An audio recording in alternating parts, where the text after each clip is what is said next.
کہتا ہے کہ مجھے اپنے اعضاء میں ایک اور طرح کی شریعت نظر آتی ہے۔ اب شریعت جو ہے وہ کیا مجھے بتاتی ہے؟ شریعت مجھے بتاتی ہے یہ نہ کر، یہ نہ کر، یہ نہ کر، یہ نہ کر، ٹھیک ہے؟ اور اس گارنٹی وہ کیا بتاتی تھی کہ یہ سرٹن چیزیں تم اگر کرو گے تو تمہیں اس کے لیے پنش ہو، ٹھیک ہے؟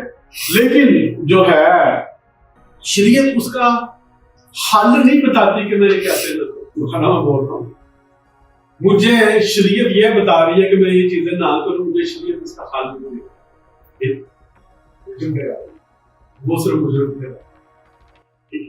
اب جو ہے کہتا ہے جو میری عقل کی شریعت سے لڑ کر مجھے گناہ کی شریعت کیسے جاتی ہے، مجھے عذاب میں دوں گا، ہائے میں کیسا کم وقت آدمی ہوں، اس موت کے بدن سے مجھے کون چھڑائے۔ اب دیکھیں کہتا ہے اپنے خدا یسوع مسیح سے خدا کا شکر کرتا ہوں، غرض میں خود اپنی شریعت سے خدا کی شریعت کا یعنی جسم سے گناہ کی شریعت کا، اب وہ خدا کا شکر کر رہا ہے کہ یسوع مسیح سے جو ہے وہ میں نیا بن گیا ہوں۔ یہ ہے